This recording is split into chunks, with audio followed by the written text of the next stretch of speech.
Campaigner extraordinaire Pete Hodgson trained me when I chaired his electorate committee. Park, Parker and Parliament. I wore a purple checked shirt in every photo and every day. People said I'd stolen a tablecloth from a greasy spoon, a fashion crime. Queenstown and Arrowtown had been home for a couple of years, the hitching solicitor. I'd co-founded with Howard Patterson and Max Shepherd agri-biotech companies A2 Milk, Bliss Technologies, Pharmazen and Botrazen, plus about 10 other businesses with others. So I had some profile as an entrepreneur. I never hid the fact I'd skinned my knees as well as succeeded. I proudly declared I was born in Roxburgh. There's a large clan of Parkers who wondered which bed I'd fallen out of. In fact, I arrived as my mother dashed back to Dunedin, one of the few times in my life I've been early. It was a winter election. I hired a banner from the owner of the ODT, Sir Julian Smith, but I'm staunch national. You're a media mogul and this is a purely commercial deal. We agreed a fee. Each Saturday, a giant Vote Parker, or actually Vote Labour Parker banner flew over the winter sports grounds and buzzed central Otago towns and ski fields. Julian donated his fee. With snow on the ground, the ski fields were booming. I love skiing and handed out my brochures as people came off toes. They came to me. I didn't have to move. Close to an upset, a steady stream of ministers came creating media opportunities. We won by just over 600 votes. My life and my family's changed that night. It has been a privilege to be elected to be representing my fellow countrywomen and men, and the 23 years since, I've given it my all. I was Dunedin raised in a family of small business people for generations on both sides. My mother Joan, a talented musician, Dad Frank, a self-employed importer, wholesaler in the jewellery trade, sporty. I was taught to cook and sew by Mum, to paint and build by Dad. My sisters, Fiona, Christine and Louise, and I naturally discussed business and issues of the day. We went to Roslyn Presbyterian Sunday School. The little gingerbread man was given to me for inquisitiveness by Heather Grimwood, still active in Labour in her 90s. In my teens, I attended a wonderful youth group led by John Hardy. We debated many hard issues. In 1977, Brad Tattersfield and I were performing a Peter Cook and Dudley Moore skit on religion to raise money for charity. One of our lines was, "All those heathens in Africa will go to hell because they worship the wrong God." How could that be right? I became an atheist. My atheism is itself faith-based. I can't explain how the universe began. And to this day, I respect all faiths which have at their heart the golden rule, do unto others as you would have them do unto you. I believe all citizens owe reciprocity. My state schooling was top-notch. My first act of civil disobedience was I made great friends, and fell in love, actually. My first act of civil disobedience was refusing to wear long trousers in summer, donning junior shorts. The school handled it brilliantly. They ignored me. It didn't catch on, but it taught me it's not too hard to stand apart. I did law and commerce at the University of Otago, tutored in information systems and accounting, and co-founded the Dunedin Community Law Centre. Anti-apartheid protests were powerful. I studied tax in both my degrees and gained a deep understanding of the economic theory and statutory treatment of taxable compared with economic income, labour and capital income, inflation, real rates of return and net present or future values. As a litigation partner of Anderson Lloyd, I appeared in all New Zealand courts except the Supreme Court. I became an experienced CEO and company director. We each bring our varied life experiences to this place and democracy relies on it. My experiences made me an egalitarian. Wealth creation and its fair distribution have been central to my being here, and they sit at the core of Labour's founding values. My primary commitment is to working people, the waged, the salaried, the unpaid parent at home, the small business owner, the farmer who owns one farm but not five. I have three main threads to my political objectives: a prosperous egalitarian economy, the protection of civil liberties and the rule of law, and good environmental outcomes. My first break in Parliament came from Corngate, or Seeds of Distrust. The Select Committee inquiry unanimously found no evidence of interference or cover-up by any minister, including the PM. She quite liked that. Helen, Michael, Winston and Richard Prebble dominated the House. Jeanette Fitzsimons and Rod Donald were establishing the Green brand. An exceptionally good coalition government. 9 surpluses, strong growth, low unemployment and a list of achievements longer than my arm. The Right Honourable Helen Clark was a fantastic PM for 3 full terms. So much has endured. She, Sir Michael Cullen and Heather Simpson stand tall as giants. I had electorate offices in Oamaru, Queenstown and Alexandra, Barbara Duff, Ellen Jill Dolan and Sue Parker, no relation. We worked hard for our constituents. I wore out a car and momentarily fell asleep at the wheel near Allerton, a lucky escape.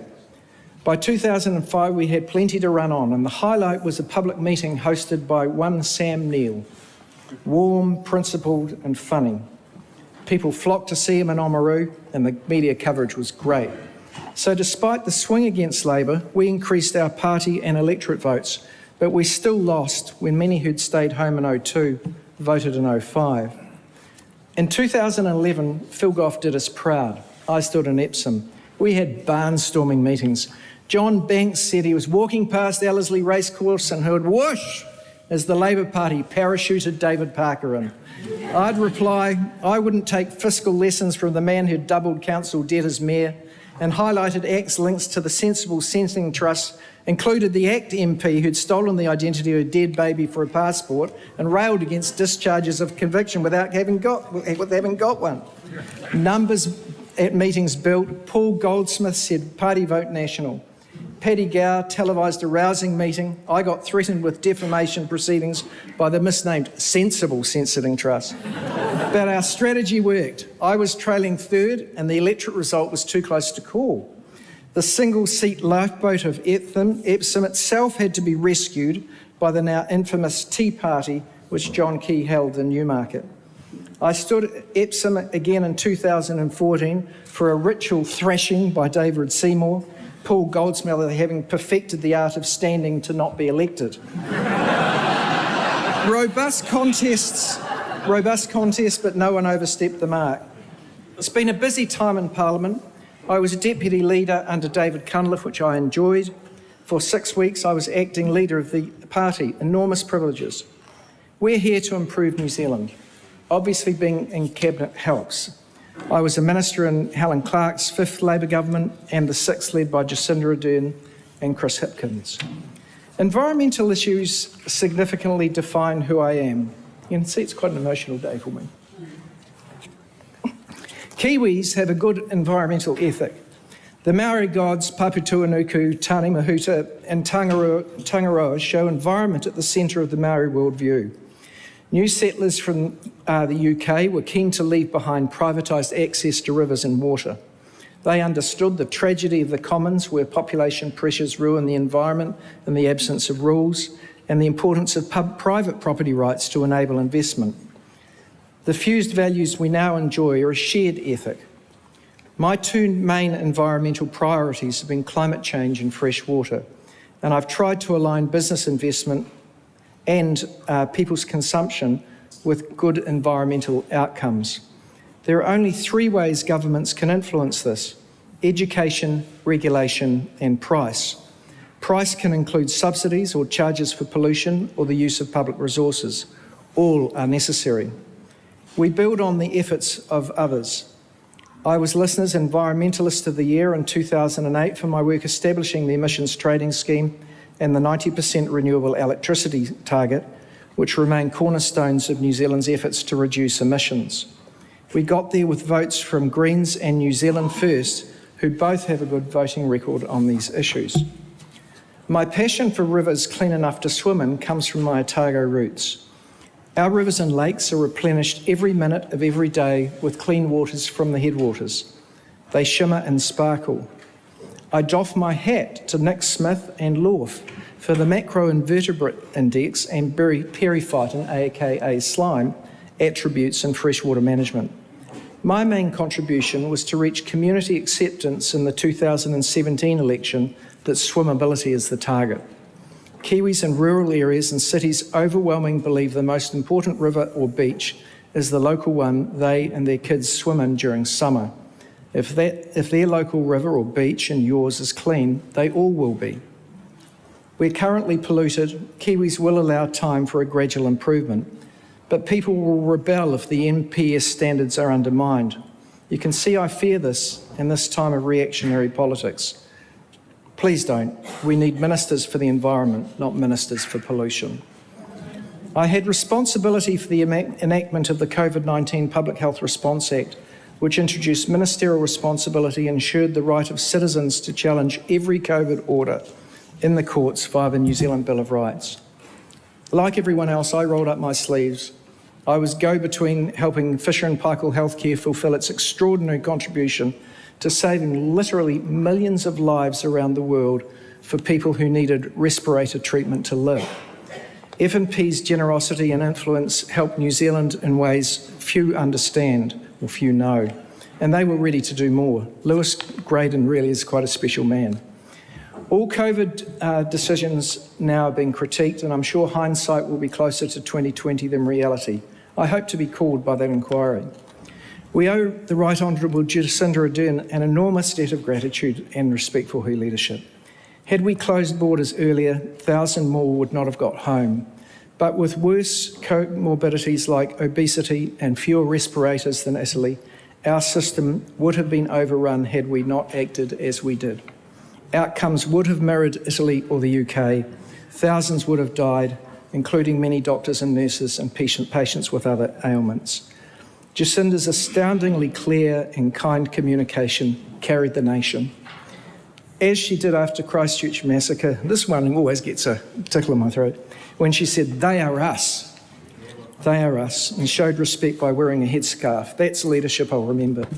Now, my wider work on upholding civil liberties included on the New Zealand Bill of Rights Declarations of Inconsistency Amendment, and this created a pathway for Parliament and the Executive to respond to declarations from the senior courts while maintaining parliamentary sovereignty.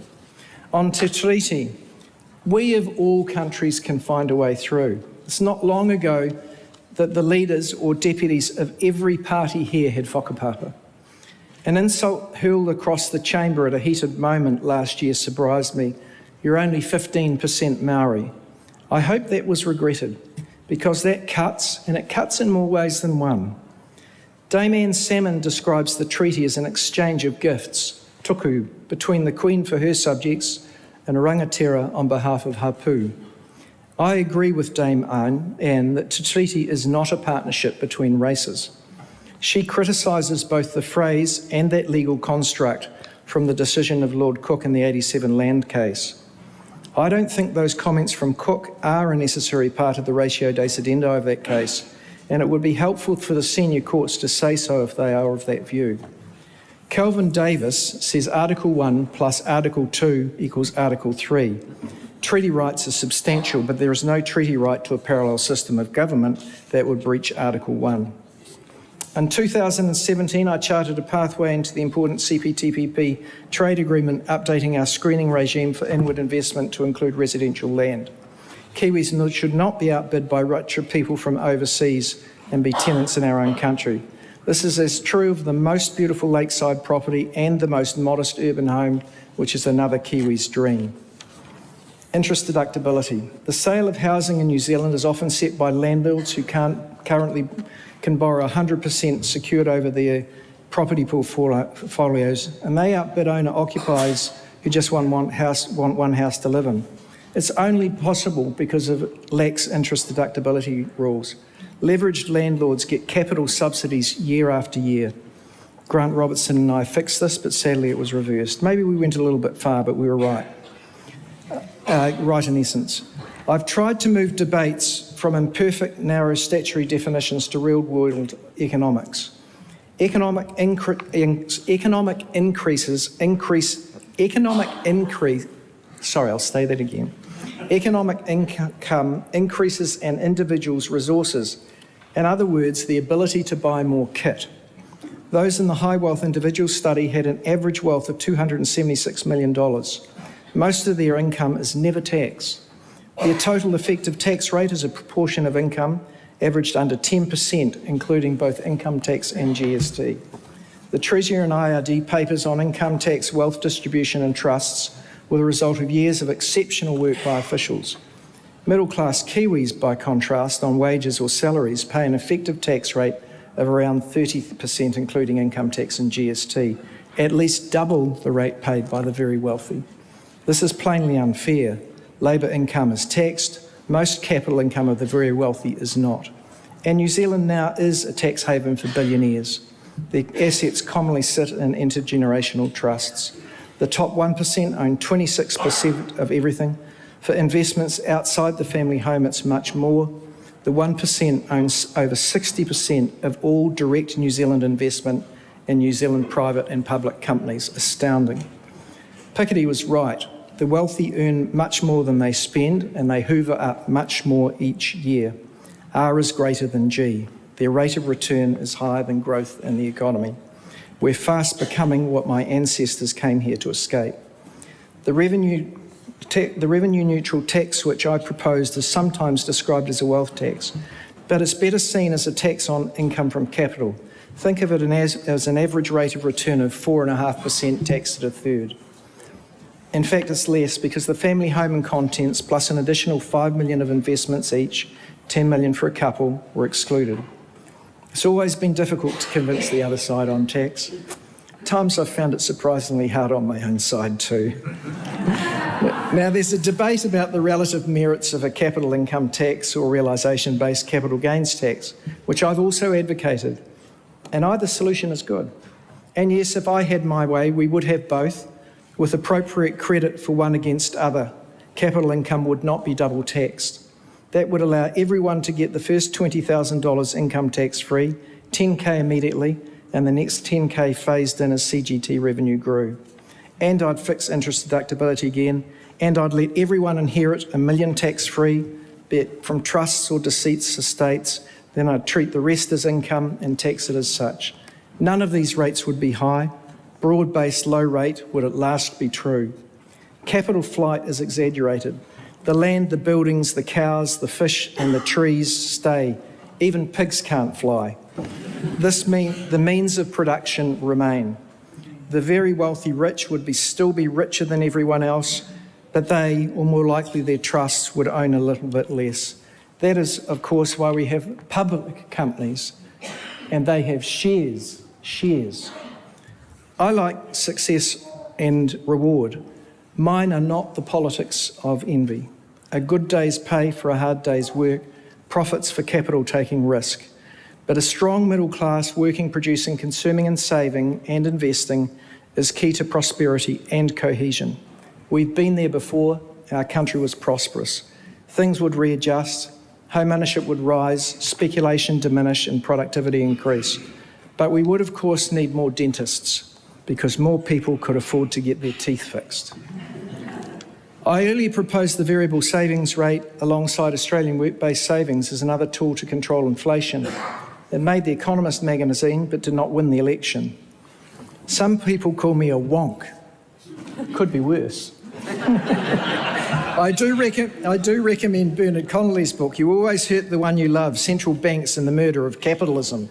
Very low interest rates, sometimes negative, plus enormous liquidity from quantitative easing, ruined the creative destruction cycle, inflated capital values, made already high wealth inequality massively worse, leading voters to back the policies now flailing the USA.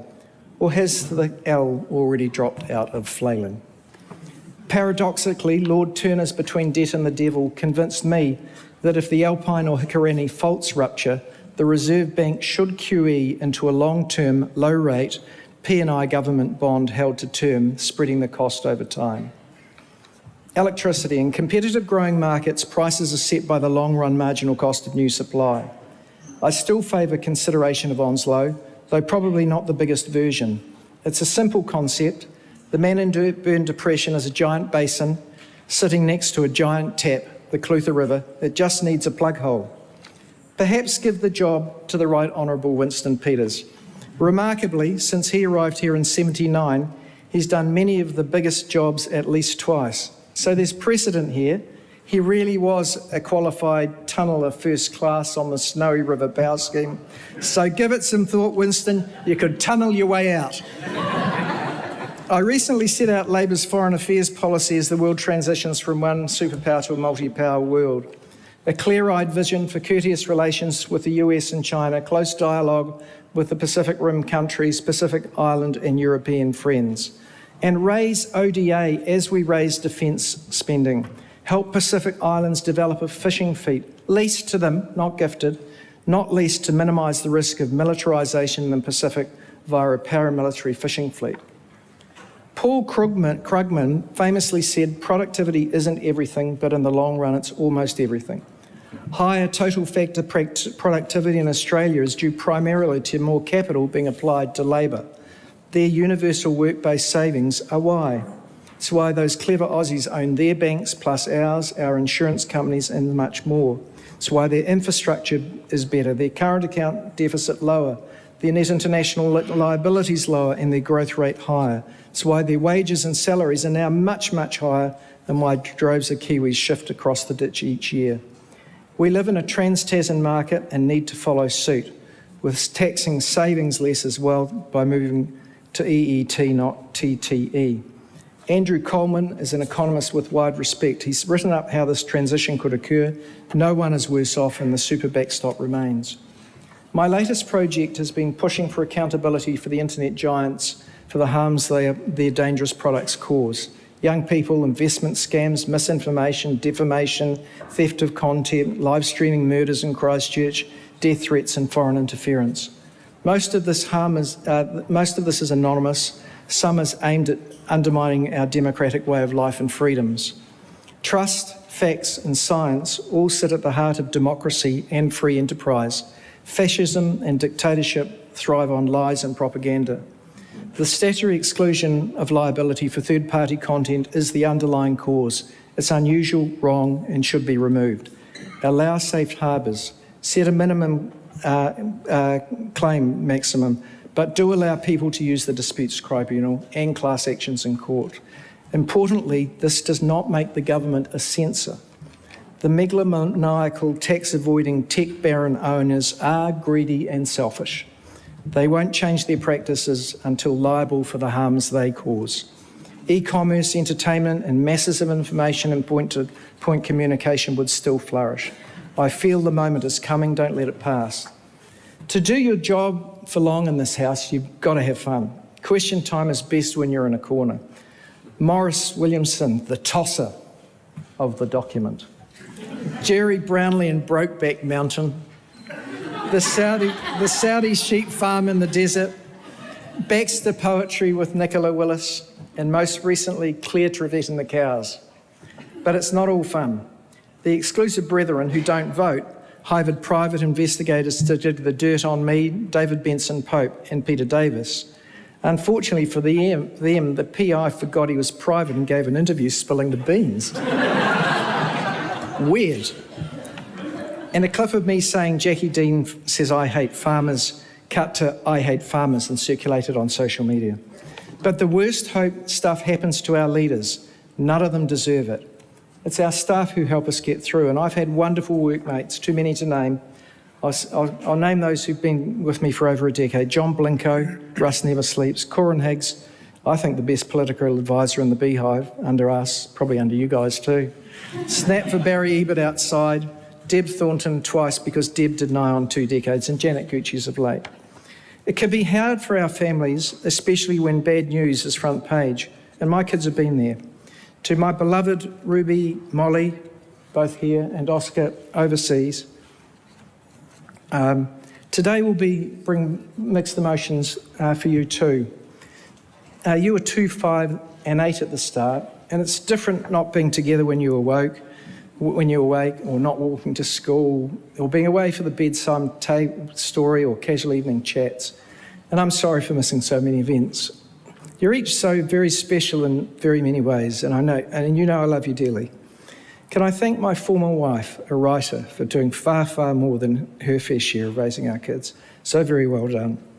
Thanks to my now deceased parents, my sisters, and our extended families, including Barbara's. Now, Barbara's private, but she can't avoid fame. John and Leisha's mother, Sadie's BB, she's got numerous songs written about her, music videos and paintings. She's a source of inspiration and strength to many. She's gorgeous, principled, creative, hardworking, fun-loving and gorgeous. We've been together for 15 years this year. I can't believe my luck. Every day's a treat. And with my kids and Barbara, I reckon I'm the luckiest man alive. And my friends, well, they're my friends. They're important. I arrived here with many and I leave with more. I acknowledge that politics has unjustly hurt some, but they're philosophical and and life's good. To all the Labour Party activists, the presidents and members, to my leaders, Chris Hipkins and Carmel Sepuloni, and Labour MPs, you're a fantastic and cohesive team. Keep it up. We're New Zealand's oldest political party. We've done our lots for our country and there's lots more to be done. Thanks to all the people who run Parliament, a special call out to Grant Cleland and the Library. To the judiciary and the Fourth Estate, the public servants, unions, businesses, farm leasers, NGOs, academic communities, the comms gurus, thank you. The artists of all genres who enrich us all, the scientists who also open up new frontiers, and my fellow MPs, the opposition is not the enemy. To Shane Jones, I love you, but we don't need more coal. The top Terreo student, #1 in our land, and a Harvard scholar, he probably read Hanson's Storms of My Grandchildren, which foreshadowed the furious storms we're just starting to see. We are all hostages to MP. Why else would so much political capital be frittered away on identity politics while others fan culture wars and society polarises? To be clear, MMP drives these behaviours in main parties too. Under first past the post, New Zealand became amongst the best country in the world, but MMP was meant to be better.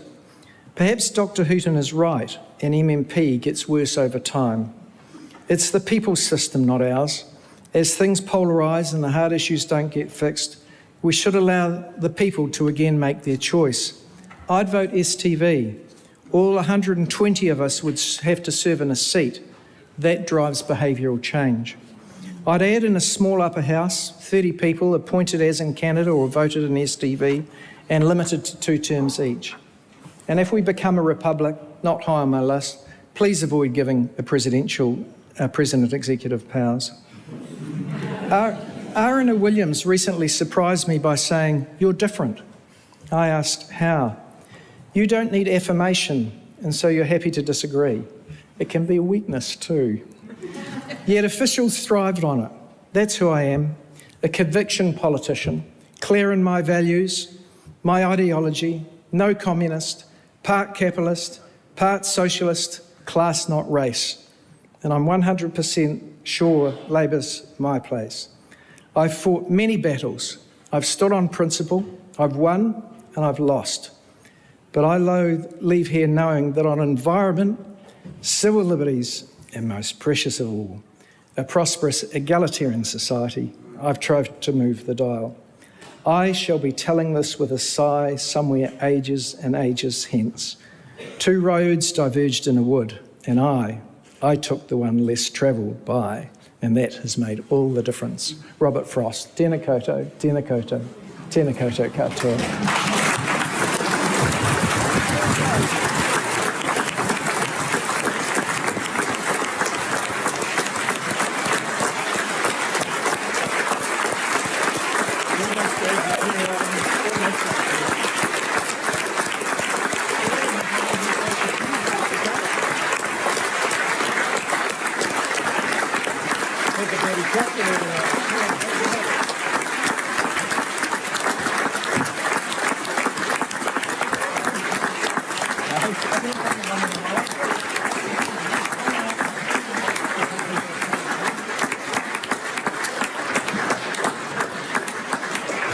The House is suspended for the dinner break. To leave our seats. Are we allowed to?